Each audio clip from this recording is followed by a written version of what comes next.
नमस्कार, जय माता दी। मैं हूँ आपकी अपनी लाइफ डिज़ाइनर जीतू आचार्य। श्री गणेश चतुर्थी व्रत खास करके कहते हैं कि संकष्टी चतुर्थी व्रत ये बहुत ही उत्तम माना जाता है। आपके हर कष्ट को हरने वाला व्रत माना जाता है।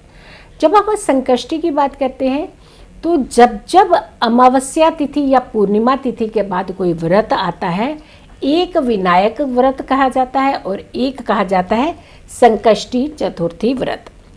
और अमावस्या के बाद पड़ने वाली चतुर्थी जो होती है वो होती है विनायक चतुर्थी। और पूर्णिमा के बाद जब व्रत आता है चतुर्थी तिथि का, वो होती है संकष्टी चतुर्थी व्रत। दोनों ही चतुर्थियां भगवान श्री गणेश को बेहद प्रिय है।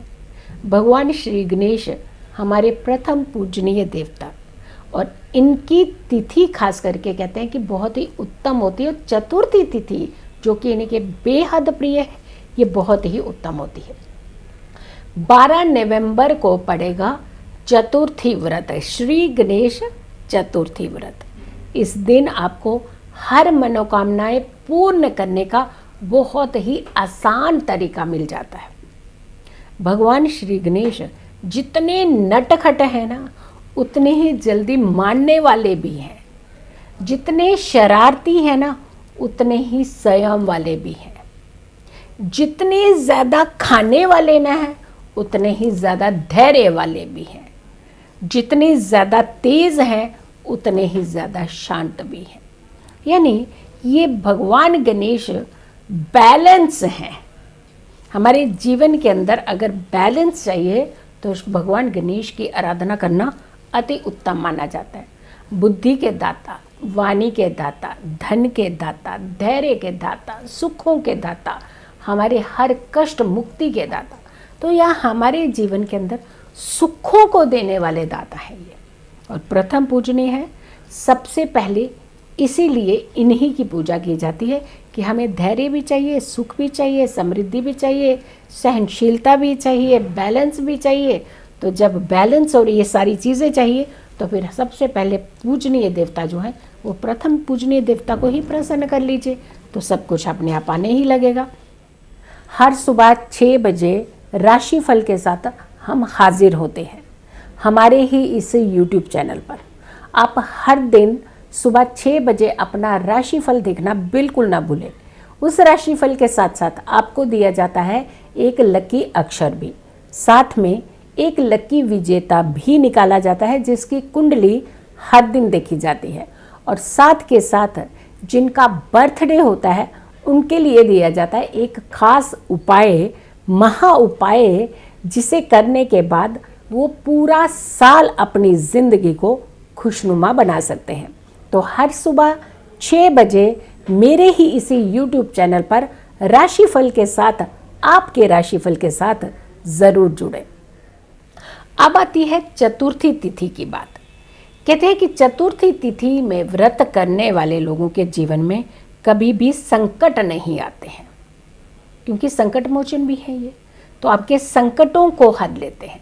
संकष्टी चतुर्थी कुछ ऐसी ही होती है।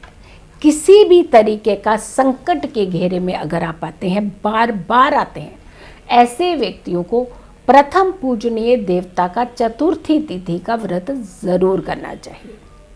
और अगर व्रत नहीं कर पाते हैं या आप स्वस्थ नहीं हैं, बीमार हैं, तो ऐसे लोग जो व्रत नहीं कर पाते हैं उन्हें भगवान श्री गणेश की आराधना ज़रूर करनी चाहिए। एक महा उपाय हम ज़रूर बताएंगे। अगर किसी कारण से आप व्रत नहीं कर पाते हैं तो हर चतुर्थी तिथि को इस महा उपाय को ज़रूर कर लेना चाहिए। सबसे पहले जिन्हें व्रत करना है उन्हें क्या क्या करना चाहिए? बहुत जल्दी सुबह उठ करके स्नान करके बहुत साफ कपड़े पहनने चाहिए, और साफ कपड़ों में भी शुभता के रंग पहनने चाहिए। शुभता के रंग कौन से होते हैं? लाल रंग, येलो कलर, ऑरेंज कलर, या फिर बहुत शांत रहने वाला रंग जिसे हम कहते हैं सफ़ेद रंग। इन रंगों का प्रयोग करना चाहिए जब भी आप व्रत रहते हैं। किसी भी नकारात्मक चीज़ को रोकने के लिए आपको शुभता का ही कलर का प्रयोग ज़्यादा करना चाहिए। इसीलिए जब भी कोई अच्छे फंक्शंस होते हैं, सेलिब्रेशंस होते हैं, हमेशा शुभ रंगों का प्रयोग किया जाता है। इसमें कोई भी ऐसे डार्क काले कपड़ों का प्रयोग नहीं किया जाता जिसमें नकारात्मकता आपके नज़दीक आ सके। तो आपके ओरा के इर्द गिर्द आपके पास एक पॉजिटिव वाइब्रेशंस रहें, इसीलिए रंगों का चुनाव शुभता के लिए किया जाता है और आपको शुभ रंग के कपड़े ही पहनने चाहिए। पूर्व की तरफ दिशा की तरफ मुख करके या फिर उत्तर की ओर मुख करके आपको भगवान गणेश की आराधना करनी चाहिए और उनमें से भी उत्तर की दिशा अति उत्तम मानी जाती है भगवान गणेश की आराधना करने के लिए। खास करके चतुर्थी तिथि की बात करते हैं, जब भगवान गणेश को क्या पसंद है, मोदक पसंद है। गणेश जी को लड्डू बहुत प्रिय है और गणेश जी को जब आप लड्डू अर्पित करते हैं तो सबसे पहले उन्हें कहिए कि ये भोग आपके लिए है, लेकिन कुछ समय के बाद आप उस भोग में से कुछ प्रसाद रूपी आप भी ले लीजिए। और घर में अगर बच्चे बहुत ज़िद्दी हैं, उन्हें उस प्रसाद का ग्रहण ज़रूर कराइए, क्योंकि बुद्धि के प्रदाता हैं और उनके द्वारा लिया हुआ प्रसाद, कहते हैं अगर बच्चों को खिलाया जाए तो बच्चों की बुद्धि तीव्र होती है। अब जब बात आती है व्रत की, तो व्रत सूर्य उदय से शुरू हो जाता है और ये व्रत चंद्र उदय के साथ समापन होता है, यानी चंद्रमा के दर्शन के बाद ही इस व्रत की समाप्ति कही जाती है। चंद्र इस दिन ज़रूर देखना चाहिए, चंद्र दर्शन ज़रूर करने चाहिए।